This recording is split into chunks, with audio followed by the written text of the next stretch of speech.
हत्ता कि लोग मशहूर होने के लिए आज हुजूर पाक सल्लल्लाहु तआला अलैहि वसल्लम की गुस्ताखियां भी कर रहे हैं और उनका मकसद सिर्फ और सिर्फ अपनी कौम में हीरो बनना आज एक फैशन बन चुका है। दुश्मनाने इस्लाम के दरमियान बड़ी बड़ी कंट्रीज में भी देखने को मिल रहा है, जिसको बड़ा नेता बनना है वो हुजूर पर भोंकता है, इस्लाम के खिलाफ, कुरान के खिलाफ। उन जालिमों को कभी डूब कर मर कर सोचना चाहिए। हिंदुस्तान ही की अगर मैं बात करूं, मुझे तो मेरी इस अदा पर भी फख्र है कि अल्लाह ने मुझे अगर कुछ अता किया है तो मेरे रसूल के सदक़े में अता किया। किसी दूसरे पे भोंक कर तो मशहूर नहीं हुआ, तुम्हारी किसी किताब पे बोल के तो नहीं आया, ना तुम्हारे धर्म पे बोल कर आया, ना तुम्हारे किसी गुरु घंटाल को बोल के आया। मुझे मेरे मुस्तफा की इज्जत से अल्लाह ने इज्जत दी और उन्हें यह सोचना चाहिए तुम्हारे पास रखा कुछ है ही नहीं जिसको बोलकर तुम दुनिया में पॉपुलर बन सकते। तुम्हें पॉपुलर बनने के लिए भी मेरे नबी का वास्ता लेना पड़ रहा है। बदनामी से भी नाम चाहते हो, दुनिया में अगर कुछ नाम करना है बदनामी के जरिए से, तब भी मेरे नबी के नाम पर भोंकते हो। आज ऐरा गैरा नत्तू खेरा जैसा भी हो, इस्लाम के बारे में कुछ कह दे तो उसको चंद लोग हीरो बनाते हैं और उस पागल को ये नहीं मालूम कि ये 4 ही दिन का हीरो होता है। जो ये खिलाफ भोंकता है हुजूर की शान में या इस्लाम के खिलाफ, उसे ये एहसास नहीं होता कि वो उसकी मिसाल ऐसी है जैसे बैलगाड़ी के नीचे जो कुत्ता चल रहा होता है। उसे कुत्ते को ऐसा लगता है कि पूरी बैलगाड़ी मैं चला रहा हूं। थोड़ी देर के बाद बैलगाड़ी निकल जाती है, तब उसे पता चलता है कि कोई बैल चला रहे थे। तो ये इन लोगों की मिसाल ऐसी कि उन्हें ऐसा लगता है कि अब सारी दुनिया मेरी है। हमने अपनी आंखों से देखा और आपको भी मैं बताता हूं, रिसेंटली हमारे इसी देश में उन कुत्तों का हशर अभी क्या चल रहा है वो भी आपको पता है। जिन्होंने इस्लाम, कुरान और मेरे आका की जात को निशाना बनाया, खूब भोंकते रहे, आज वो किसी पेपर के कोने में भी नजर नहीं आते। दूसरों की बात तो छोड़ो, दूर दराज तो छोड़ो, अपनी कौम में ही नहीं पूछे जाते। वो राफजी कुत्ता जो अपना दीन बदल कर निकला था, इस्लाम भी बदल लिया, नाम भी बदल लिया, धोती पहन करके निकल कर चंद महीने उनका फुजला खाता रहा, उसके बाद वहां से भी किक मार करके निकाल दिया गया। और उसके बाद आज हालत क्या है। इसीलिए मेरे अजीजों याद रखो, दुनिया की चंद चकाचौंध को हासिल करने के लिए इन्होंने मेरे नबी को निशाना बनाया। लेकिन एक बात मैं बताऊं, आज से 1400 साल पहले नबी पाक सल्लल्लाहु तआला अलैहि वसल्लम की शान में हस्सान बिन साबित ने कहा था, या रसूल अल्लाह, आपसे ज्यादा हसीन मेरी आंखों ने देखा, सुभान अल्लाह, सुभान अल्लाह, आपसे ज्यादा खूबसूरत किसी माँ ने जना नहीं। उन्होंने हुजूर की तारीफ की थी, अल्लाह ताला ने उनका नाम आज तक जिंदा रखा है। सुभान अल्लाह। हुजूर की शान में तारीफ करने वाले, बाकी जो भौंकने वाले थे उनके तो नाम भी याद नहीं लोगों को। जो इस्लाम के खिलाफ दसीसाकारियां करते हुए अपनी जिंदगियां तबाह कर गए।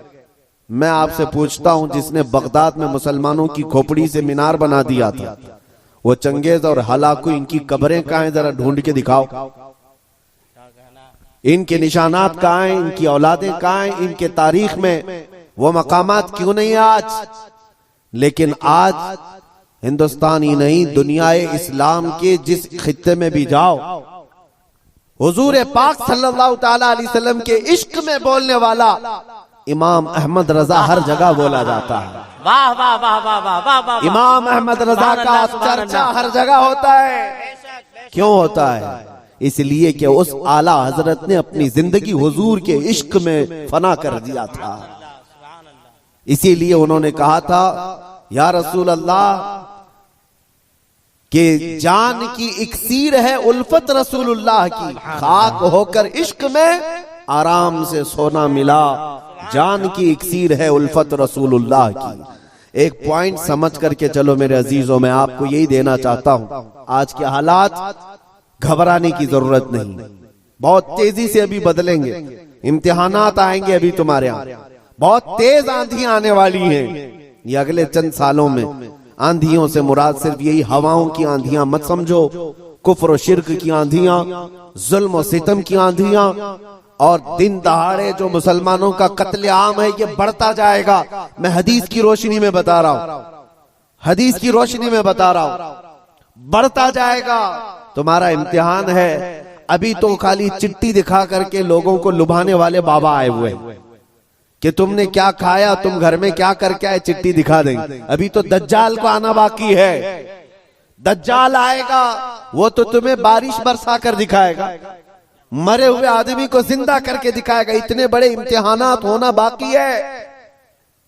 उस जमाने में तुम्हारा क्या होगा, तुम किस तरह से जिंदगी गुजारोगे? एक इलाज में बताऊं, हर जमाना चाहे जैसी भी सख्तियों वाला आए, कल को अगर फसादात भड़का दिए जाएं, तुम्हारे सामने तुम्हारे बच्चे ज़बा कर दिए जाएं, तुम्हारे सामने तुम्हारी औरतों के दुपट्टे छीन लिए जाएंगे, कुरान पाक को जलाने की कोशिशें होंगी, मस्जिदों के मीनार और गुंबद खत्म कर दिए जाएंगे, ये सारे हालात बढ़ते जाएंगे। तो क्या तुम इन तूफानों से घबरा कर ये फैसला कर लोगे कि जब तक मैं इस दीन में रहूंगा रोजाना एक मुसीबत को झेलना पड़ेगा, अच्छा है इनकी ही जय जय करूं, जैसे कुछ चले गए?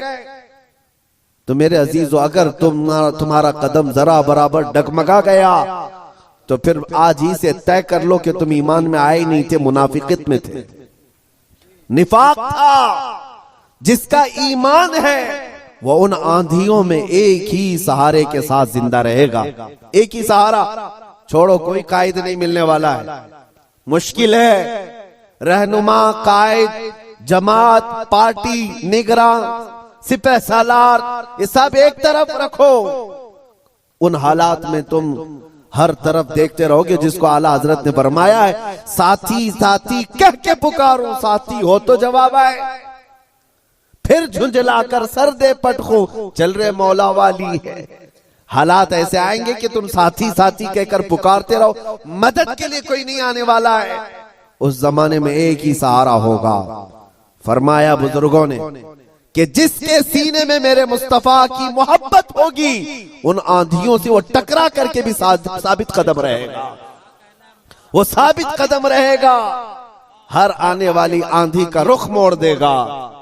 कत्ल बहुत सारे हो जाएंगे, इम्तिहानात बहुत सारे हो जाएंगे, लेकिन नबी पाक सल्लल्लाहु तआला अलैहि वसल्लम का सच्चा शहदाई और सच्चा वफादार उन आंधियों को फेस करेगा, मुकाबला करेगा, और अल्लाह की मदद आएगी। अल्लाह की मदद आएगी। अल्लाह की जो सबसे बड़ी मदद आनी है, इंतजार है सबको। हालात बदलने चाहिए। सुनो, एक बशारत में देता हूं, ये शेर यूं ही मैं नहीं सुनाता। कुछ देर की खामोशी है फिर शोर आएगा, कुछ देर की खामोशी है फिर शोर आएगा। आज कुत्तों का वक्त है, कल हमारा दौर आए। ये यूं ही नहीं कहता, यूं ही नहीं कहता। अल्लाह की सबसे बड़ी मदद जो आने वाली है वो करीब है, करीब है, करीब है। वो किस तरह से आएगी? अन करीब मदीने तैयबा से इमाम मेहदी का ज़हूर होगा, और इमाम मेहदी आएंगे खाने काबा के पास, और उस वक्त अख्ताब, औताद, अब्दाल, औलिया उनके हाथ पर बैत करेंगे, फिर वो निकलेंगे और फिर मुल्क शाम आएंगे। तो इमाम मेहदी का जमाना करीब है। मेरे मुस्तफा की हदीसों का मफहूम मैं आपके सामने रख रहा हूं कि जब वो दौर आएगा पूरी दुनिया में सिवाय इस्लाम के कुछ नहीं होगा। आपने अभी शायर से सुना, इस्लाम था, इस्लाम है। इस्लाम हाँ, सिर्फ तुम्हारे गांव में नहीं रहेगा, इंशाअल्लाह अमेरिका में भी रहेगा, यूरोप में भी रहेगा, अफ्रीका में भी रहेगा, और जितने चीखते चिल्लाते उनकी गर्दन पे भी रहेगा। हाँ, याद रखो, इस्लाम था, इस्लाम है, इस्लाम है। इसीलिए मैंने चंद सालों पहले कहा था, कुछ लोगों को तीखी लगती है बात, कड़वी लगती है, कि मस्जिद तोड़कर अपना माबद बनाना है। मस्जिद को खत्म कर दिया, शहीद कर दिया। भाई हुकूमत तुम्हारे पास, ताकत तुम्हारे पास, कोर्ट तुम्हारे पास, वकील तुम्हारे पास, बना लो। बड़े जोर शोर से सब बना रहे। हमसे एक इंटरव्यू वाले ने पूछा आप इस पर क्या कहते हैं? हमने सिर्फ इतना ही कहा कि बनाने के लिए कहो, लेकिन थोड़ा किबला देखकर बना लेना। अच्छा है भाई, किबला देखकर बना लेना। ये क्यों कहा? क्योंकि हमें पता है, मेरे मुस्तफा ने फरमाया एक दौर आएगा जब हर दीवार से आवाज आएगी अल्लाहु अकबर। हर जगह से अल्लाहु अकबर की आवाज गूंजेगी। मेरे अजीजों, मायूस ना हो। आज के इन हालात से जो नौजवान मायूस होकर सरासीमगी के शिकार हो जाते हैं, मुझे उनसे शिकायत है। आज भी तुम्हारे पास वही जज्बा है, हमें पता है। अगरचे बिखरी हुई ये कौम है, लेकिन बड़ी बड़ी ताकतें तुमसे खौफजदा हैं। डरती क्यों है? गरीब मुसलमान देहात में रहते हैं, कामकाज नहीं है, इनके पास तो जायदादें नहीं, इनके पास नौकरियां नहीं, इनके पास फौज नहीं, लेकिन मीडिया की जीनत तुम ही तो हो। कितने चैनल ऐसे हैं जिनमें हमारा नाम लिए बगैर तो दुकान नहीं चलती। हकीकत है या नहीं? क्यों? हम ही हम हैं। सारी जगह डिबेट में हम ही हम हैं। कुछ बात तो है कि मिटती नहीं हस्ती हमारी। इकबाल ने कहा कुछ बात तो है कि मिटती नहीं हस्ती हमारी, सदियों रहा है दुश्मन दौरे जमा हमारा। लेकिन मेरे अजीजों, वो वक्त आएगा, वो वक्त आएगा जब तुम्हारा इश्क मचलेगा और तुम अमली मैदान में आओगे और नबी पाक सल्लल्लाहु तआला अलैहि वसल्लम का नारा बुलंद होगा। क्योंकि कुरान का वादा है, हुवल्लज़ी अरसल रसूलहु बिल हुदा व दीनिल हक़ लियुज़हिरहु अला दीनि कुल्ली। वो अल्लाह है जिसने अपने रसूल को हक के साथ भेजा है ताकि वो अपना दीन पूरी दुनिया में गालिब फरमाए। दीन पूरी दुनिया में गालिब आएगा। किसी को बुरा लगता है लगे, कुरान ने खुद कहा वलो करिहल काफिरून वलो करिहल मुशरिकून। कुरान ने खुद कहा है मुशरिकों को अगरचे बुरा लगता हो, लेकिन दीन गालिब आएगा। उसके गलबे का वक्त अल्लाह हमें दिखाए।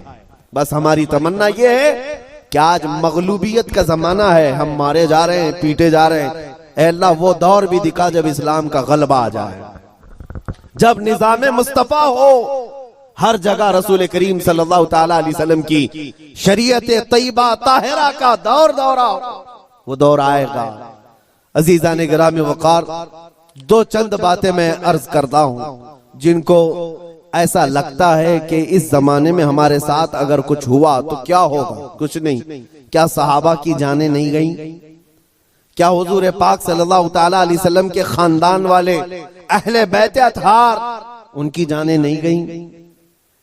इस दौर में अगर हम जैसों का कुछ होता है तो वो सहाबा के पैर के नाखून के बराबर भी नहीं है। हमारी हैसियत कुछ नहीं है। जब रसूलुल्लाह सल्लल्लाहु तआला अलैहि वसल्लम के सगे चचा सैयद शुहदा अमीर हमजा मैदान ओहद में इस हालत में शहीद किए गए थे कि सीना फाड़ करके कलेजा निकाल कर चबाया गया था, आपके जिस्म के टुकड़े हुए थे। तो क्या ये हजरत अमीर हमजा रज़ी अल्लाह ताला अन्हु की शिकस्त और उनकी हार पर कोई लानत करेगा आज? नऊज़ु बिल्लाहि मिन ज़ालिक, हरगिज़ नहीं, बल्कि रहती दुनिया तक उनकी शहादत को सलामी दी जाएगी। क्यों? इसलिए कि कुरान ने कहा है कि शहीद मरते नहीं है, वो अपनी कब्रों में जिंदा होते हैं। अगर अल्लाह तबारक व तआला ने हमारी जिंदगी में लिखा है हम चींटी से भी मर जाएंगे, और अगर अभी मौत नहीं लिखी है, चींटी से भी नहीं मरोगे बल्कि मोदी से भी नहीं मरोगे। अगर मौत नहीं है, किसी से नहीं मरना है, और अगर मौत लिखी है तो मच्छर से भी मर जाओ।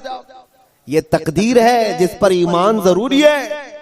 ऐ मुसलमानों, अपने ईमान को संभालो, मजबूती के साथ अगर रहना है तो अपने तशख्खुस के साथ रहो, इस्लाम को छुपा छुपा करके मत रहना। तुम्हारी नमाजें कहाँ हैं? तुम्हारे अमाल कहाँ हैं? तुम्हारे चेहरे भी आज बदल गए। तुम खुद चाहते हो कि इस्लाम परदेश बन करके रहे, इस्लाम को जाहिर करो। तुम्हारे चेहरों से भी तो पता चले कि तुम इस्लाम से कितनी मोहब्बत करते हो। तुम्हारे घर की बेटियों की सरों पर इस्लाम तो नजर आना चाहिए। इस्लाम का नारा तो बड़े बुलंद आवाज से लगा ना, इस्लाम था, इस्लाम है और इस्लाम रहेगा। कहां रहेगा? तुम्हारे घर में कब रहेगा? तुम्हारी जिंदगी में कब रहेगा? जब तुम खुद इस्लाम को अपने घर में पसंद करो, अपने बच्चों पर पसंद करो, अपनी औरतों पर पसंद करो, तो फिर देखो मजाल है कोई इस्लाम की तरफ उंगली भी उठाए। दुनिया ये देख रही है कि इनको इस्लाम की तरफ से कोई रगबत बाकी नहीं रह गई है। अल्लाह करीम आप सबको इस्लाम का सच्चा सिपाही बना करके रखे। अजीज़ान गिरामी वक़ात, मेरा मैसेज सिर्फ इतना है कि जीना है तो इश्क़ रसूल में जियो, और मौत आए तो मेरे मुस्तफा के कदमों में मौत आए। इस तमन्ना के साथ जियो, इंशाअल्लाह अज़ीज यहां पर कोई बाल बेका ना होगा, और अगर होगा तो हुजूर की मोहब्बत में होगा। मक्का मुकर्रमा में जब बिलाल हबशी को लोग मारते थे, उनके सीने पर पत्थर रखते, उनको अंगारों में सुलाया जाता था, तो क्या उन्होंने छोड़ दिया था इस्लाम? नहीं नहीं नहीं, अब इस्लाम नहीं कहूंगा, तुम्हारे भगवानों का नाम लूंगा। नहीं, उन मुसीबतों में भी वो साबित कदम रहे। और चंद दिनों के बाद जब अल्लाह ताला ने बिलाल हबशी को आजादी अता की, मेरे मुस्तफा के कदमों में गए, 6 साल के बाद मक्का वापस आए। तवज्जो, 6 साल के बाद मक्का जब रसूलुल्लाह के साथ वापस आए, मक्का फतह हो चुका था और रसूलुल्लाह ने बिलाल हबशी को काबे की छत पर चढ़ाया था। दुनिया देख रही थी चंद सालों पहले, यही वो बिलाल है जिनको मक्का की गलियों में रस्सी डाल करके खींचा जाता था पैरों में, और आज यही बिलाल खाने काबा की छत पर है अजान देने के लिए। कितनी तब्दीली है ये दुनिया को पता होना चाहिए। जो नबी की मोहब्बत में जख्म खाता है, अल्लाह उसकी इज्जत को खाने काबा से भी बुलंद कर देता है। हुजूर की मोहब्बत में जख्म खाया है, हुजूर की वफादारी में साबित कदम रहा है, तो अल्लाह ने काबे की छत पर चढ़ाया है। अजीज़ान गिरामी वक़ार, आज अगर मुसीबतें आती हैं तो आला हजरत का ये शेर याद रख लेना। आला हजरत ने बहुत प्यारे अंदाज में हमें समझाया है, खौफ न रख रजा जरा, तू तो है अब्दे मुस्तफा। खौफ न रख रजा जरा, तू तो है अब्दे मुस्तफा। तेरे लिए अमान है, तेरे लिए अमान है। हमारे लिए मकसद आज की मेरी तकरीर का खुलासा यही है कि उन्हें जाना, उन्हें माना, न रखा गैर से काम। लिल्लाहिल हम्द, मैं दुनिया से मुसलमान गया। ऐ मुसलमानों, आज ले उनकी पनाह, आज मदद मांग उनसे, कल न मानेंगे क़यामत में अगर मान गया। नबी पाक सल्लल्लाहु तआला अलैहि वसल्लम की वफादारी का हक अदा करो। मेरा कहना सिर्फ यही है कि जलसे बहुत हो चुके, रात रात बहुत जागते हो, और लोगों के सामने तुम्हारे नारे, तुम्हारे जुलूस सब बहुत हो गया। इश्क़ रसूल का मजहर बन करके किसी दिन अगर तुम किसी गली से भी गुजर जाओ, मौला तुम्हारी खुशबू से लोगों को इस्लाम की तरफ फेर देगा। इस्लाम की तरफ लोग सिर्फ तुम्हारी खुशबू से आ जाएंगे, तुम्हारी तबलीग की भी जरूरत नहीं होगी। बस शर्त यह है कि तुम मोहब्बत मुस्तफा सल्लल्लाहु अलैहि वसल्लम का पैकर बन करके तो निकलो, तुम्हारे अंदर वो तब्दीली आ जाए। अभी मौलाना आपसे पूछ रहे थे, जलसे का हुसूल यही है कि काश इस जलसे में कोई बैठा हुआ गैरतमंद जवान यह अहद करता कि मैं मेरे मुस्तफा से जान से ज्यादा मोहब्बत करता हूँ, मैं मेरे नबी से जान से ज्यादा मोहब्बत करता हूँ। मैं ये जो कह रहा हूँ हकीकत है या नहीं आपके साथ? आप जान से ज्यादा मोहब्बत करते हैं अपने नबी से? सब नहीं करते, या फिर सो रहे। नबी पाक सल्लल्लाहु तआला, मैं हाथ उठाने के लिए नहीं कह रहा, अरे मेरे अजीजों, मैं तो गर्दन कटाने की बात कर रहा हूं। हाथ तो बहुत छोटी चीज। क्या आप नबी पाक सल्लल्लाहु तआला अलैहि वसल्लम से अपनी जान से ज्यादा मोहब्बत करते हैं? अगर हुजूर से जान से ज्यादा मोहब्बत है तो कोई जवान यह अहद करता, मेरे नबी को नशा पसंद नहीं था, मैं कभी नशे के करीब नहीं जाऊंगा। मेरे रसूल को कभी गाने पसंद नहीं थे, मैं गाने कभी नहीं सुनूंगा। तर्क कर दूंगा। नबी पाक सल्लल्लाहु तआला अलैहि वसल्लम ने शराब के लिए हराम फरमाया है। शराब तो दूर की बात है, कोई छोटे से हल्के कतरे को भी मैं हाथ नहीं लगाऊंगा, इसलिए कि मेरे आका ने फरमाया शराब पीने वालों को कल क़यामत के दिन जहन्नमियों का खून और पीप खौला करके पिलाया जाएगा। हम में से कोई वो अजाब सहने के काबिल नहीं। ये अहद करके उठता तो ये हकीकत में इश्क रसूल का मुजाहिरा होता, ये हुजूर से मोहब्बत का हदिया होता। लेकिन होता यही है कि तुम्हारे अंदर नारे लगाने की ताकत बहुत ज्यादा है और हुजूर पाक सल्लल्लाहु तआला अलैहि वसल्लम के लिए मर मिटने की बात करने का जज्बा भी है, लेकिन अपनी जिंदगी में बदलाव लाने का जज्बा क्यों नहीं? हुजूर पाक का वास्ता देता हूं, जिंदगियां बदल डालो, जिंदगियां बदल डालो। और अगर तुमने अपने मोहल्ले से शुरुआत की, देखते ही देखते ये फिजा पूरे मुल्क में कायम हो जाएगी, पूरे मुल्क में कायम हो जाएगी। तुम अपनी मस्जिदों की पाबंदियां शुरू कर दो, तुम्हारी मस्जिदें भरी हो तुम्हारे नमाजों से, तुम्हारे सजदों से। एक बात मैं आपको बताऊं, हमारे इलाके में एक मुहावरा कहा जाता है, एक मुहावरा है, खुला मैदान होता है तो कुत्तों का राज होता है। अगर मैदान में कोई आता जाता नहीं है तो कुत्ते राज करने लग जाते हैं। साहब कचरा भी वहीं पर, कुत्ते भी वहीं, एक दूसरे को भौंक रहे हैं, चढ़ रहे हैं, कूद रहे हैं। यही है, ये मुहावरा ही नहीं, हकीकत भी है। जब तुम्हारी मस्जिदें आबाद होंगी, किसी कुत्ते की मजाल नहीं होगी कि मस्जिद की तरफ आंख उठा कर देखे। तुम्हारी मस्जिदें वीरान हो गई, मस्जिदें खाली होने लगी, जिसकी वजह से ऐरा गैरा नत्थु खेरा मस्जिदों की तरफ आने लग गया। मीनार पर कभी हमले, गुंबदों पर कभी हमले। ऐ नौजवानों, ये मस्जिदें आज तुम्हें पुकार रही हैं, आ जाओ मुझे आबाद करो, आ जाओ मुझे आबाद करो। एक नहीं कई मस्जिदें शहीद होने की कगार पर हैं। इसीलिए आज बदलो, आज ले उनकी पनाह, आज मदद मांग उनसे, कल न मानेंगे कयामत में अगर मान गया। मेरी तकरीर का खुलासा मैं लुब्बे लुबाब आखिर खत्म इस बात पे करता हूँ, नबी पाक सल्लल्लाहु तआला अलैहि वसल्लम के इस नुक्ते पर जमा हो जाओ। अल्लाह करीम तुम्हें क्या नहीं देगा।